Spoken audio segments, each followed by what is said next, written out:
Nanti setelah masuk sekolah di sekolah rakyat, saya akan tekuni mata pelajaran bahasa Indonesia yang lebih jauh, dan juga saya juga bisa ngomong di tempat umum dengan bahasa yang lebih baik dan benar.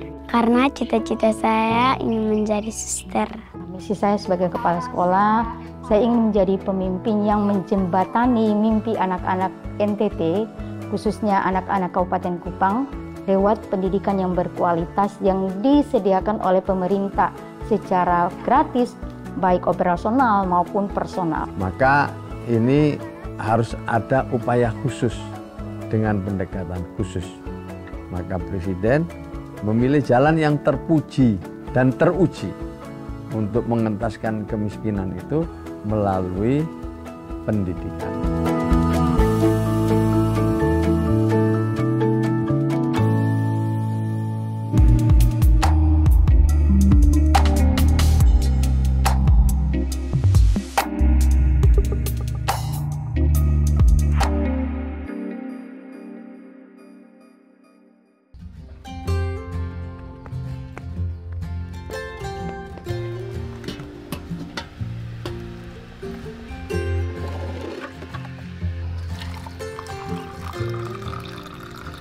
Sebentar, kopi masih buat.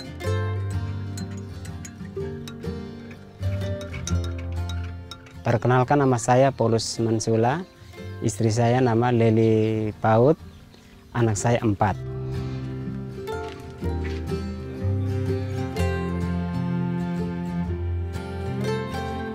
Minum sudah, bukan mau jalan jual ikan di pasar. Pekerjaan saya petani. Kalau musim sawah saya di sawah, musim jagung ya di kebun. Saat setelah habis panen pasti jual ikan.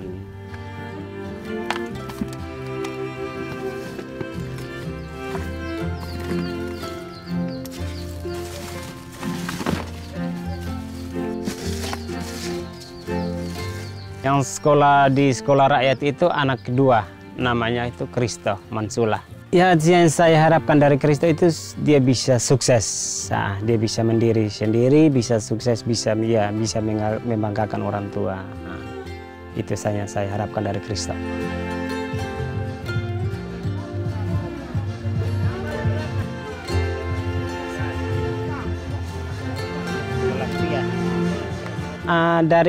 Dari sekolahnya Kristo itu yang daftar itu ada 5 siswa, tapi yang lolos itu cuma Kristo.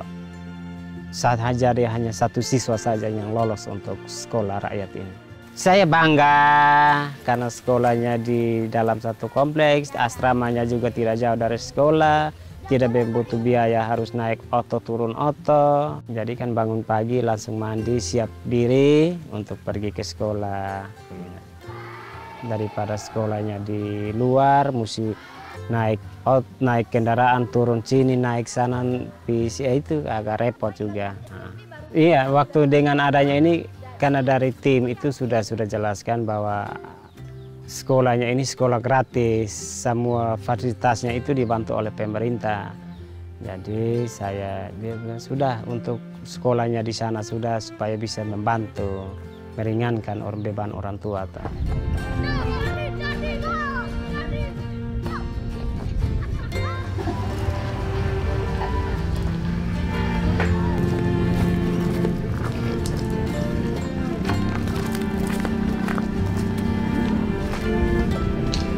Cita-cita saya adalah menjadi seorang pendeta, dan ada satu ayat yang saya sukai yaitu Yohanes 3 ayat 16 yang berbunyi, "Karena begitu besar kasih Allah akan dunia ini sehingga Ia telah mengaruniakan Anak yang tunggal supaya setiap orang yang percaya kepadanya tidak binasa melainkan beroleh hidup yang kekal." Saya berharap setelah saya masuk sekolah rakyat, saya bisa menjadi orang yang sukses dan membanggakan orang tua dan membahagiakan mereka. Amin.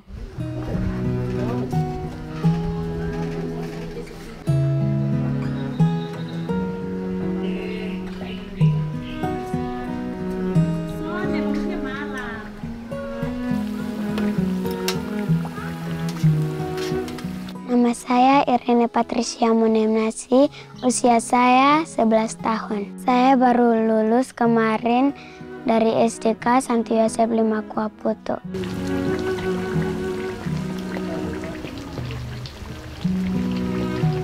Kalau saya biasa bantu mama itu ulik lombok, terus jaga anjing supaya jangan makan gorengan, bantu mama buat adonan.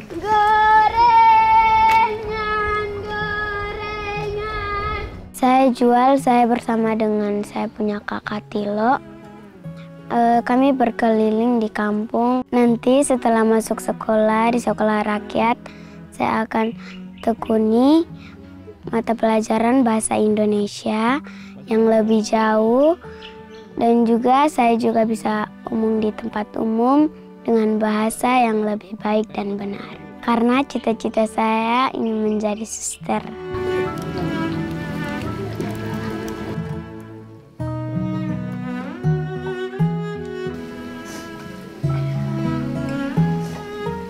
Dia sudah pulang kampung, orang TTU. Sudah pulang kampung dari tahun 2020. Sebelum itu juga 5 tahun sebelumnya itu dia sudah tidak bertanggung jawab lagi. Saya urus anak-anak sendiri. Itu biasa tantangan itu ekonomi.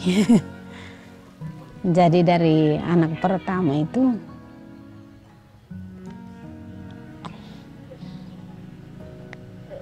sendiri, jadi biaya agak kesulitan. Dari yang paling besar itu terbantu dengan beasiswa. Hanya keluarnya kan 1 tahun sekali, jadi selain dari situ saya yang harus membiayai anak-anak. Saya yang mencari nafkah. Tiap hari itu pekerjaan saya itu tenun, di samping tenun ada usaha sampingan yaitu jual gorengan.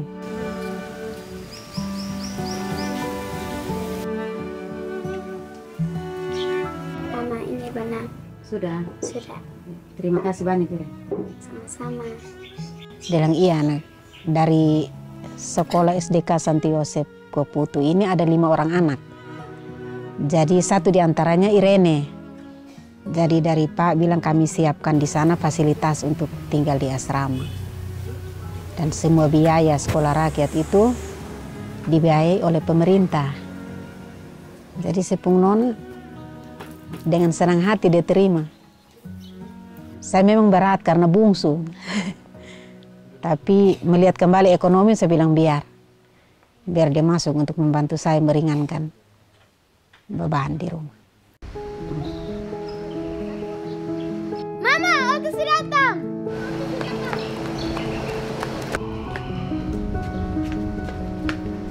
Mama, Oto sudah datang. Sudah datang? Iya. Sebelum Irene berangkat, saya hanya titip pesan. Bilang pergi sekolah baik-baik, belajar. Dan kalau ada teman-teman yang ganggu, jangan marah, harus rendah hati. Dan jangan lupa ada satu yang paling utama itu, berdoa.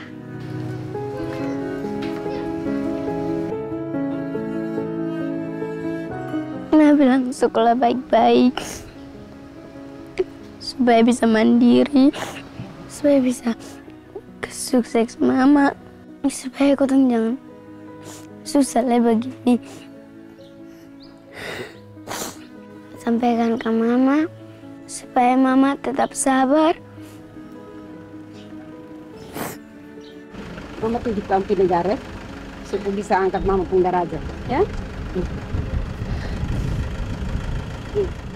Walaupun kau jauh dari mama, mama tetap sabar. Dukung kami dalam sekolah, supaya kami bisa kerja dengan baik. Bisa kasih sukses mama, maupun kau susah, tapi tetap berusaha.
Sentra Evata Kupang ini kan merupakan perpanjangan tangan Kementerian Sosial, spesifik di bawah Dirjen Rehabilitasi Sosial untuk memberikan layanan masyarakat bagi masyarakat di Provinsi Nusa Tenggara Timur. Dan di dalam proses rekrutmen siswa, kami berangkat dari data tunggal sosial ekonomi nasional (DTSN) yang kami peroleh dari Pusdatin Kementerian Sosial. Dan sumber awalnya adalah BPS. Lalu data itu kami coba lakukan pemilahan, pengecekan dulu melalui sistem. Dan data yang kami terima itu sebetulnya 10.000 anak atau keluarga yang berada pada desil 1, yaitu kategori miskin ekstrim, dan desil 2 miskin.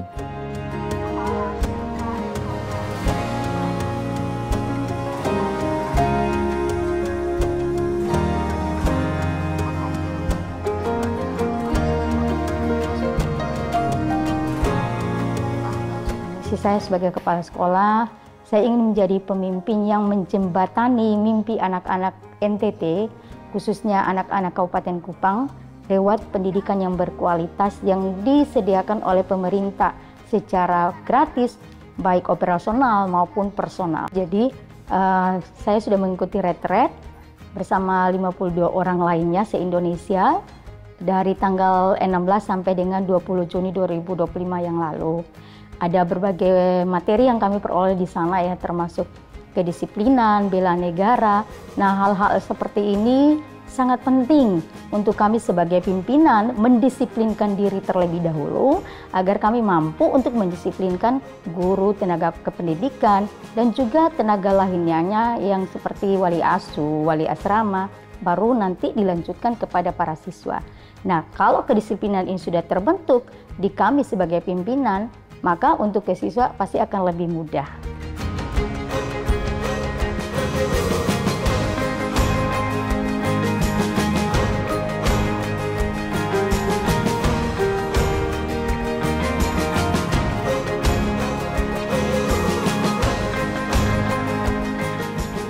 Jadi kalau untuk Putri sendiri ada 5 gedung. Ada 5 asrama untuk mereka yang 45 yang nanti juga dihuni oleh para wali asuh. Kemudian untuk putra ada 2 gedung yang isinya 30 sama 20. Dan di dalam asrama putra ini, asrama putra dan putri, ada ruang-ruang untuk wali-wali asuh. Jadi para siswa tidak dilepas sendiri, tetap di dalam pengontrolan para wali asuh. Di atas wali asuh ada juga wali asrama. Ada 2 wali asrama, 1 untuk putra, 1 untuk putri. Sedangkan untuk putri sendiri, karena mereka 45, maka wali asramanya ada 5. Kalau untuk putra, wali asramanya ada 6 untuk 55 siswa. Anak-anak, ayo ambil selendang di kamar ada.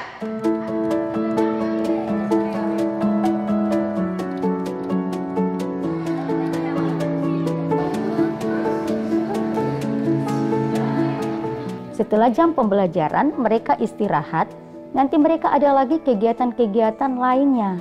Nah, ada kegiatan keterampilan. Mereka ada kegiatan yang melibatkan potensi minat dan bakat anak. Nah, minat dan bakat anak ini sudah kami petakan sejak mereka awal masuk. Jadi lewat perbincangan, lewat kuis, kami tahu, oh anak ini memiliki potensi apa, menari, menyanyi, bahasa, dan lain-lain. Nah, potensi-potensi ini ya akan kami maksimalkan pada kegiatan-kegiatan ekstrakurikuler dan lain-lain.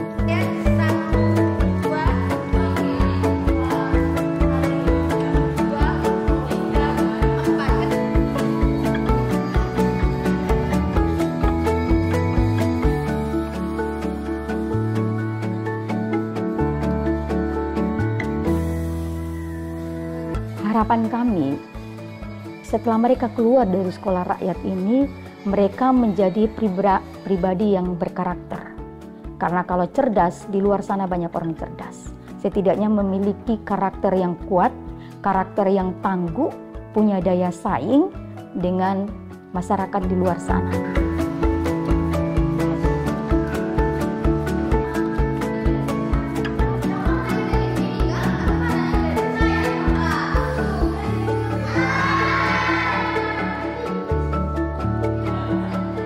Menurut saya di sekolah rakyat ini saya terpanggil, Ibu, dan saya sudah memilih untuk menjadi seorang guru, dan menjadi seorang guru berarti siap mengabdi. Ketika saya mendapatkan informasi bahwa ada sekolah rakyat, yaitu sekolah yang diberikan untuk anak-anak yang kurang mampu untuk mengakses pendidikan, saya sangat bersemangat. Jadi dimanapun penempatannya, dimanapun tempatnya untuk saya mengabdi, saya siap mengabdi. Untuk metode pembelajarannya nanti, Bu, saya mungkin akan menggunakan metode problem based learning dan project based learning. Jadi saya lebih bagaimana peserta didik lebih terlibat aktif dan langsung mempraktekkan apa yang mereka dapatkan. Begitu mereka mendapatkan teorinya, bisa langsung dipraktekkan. Dan saya usahakan agar siswa itu lebih aktif mencari tahu dan lebih aktif untuk membangun konsep pemahaman mereka tentang materi yang diajarkan.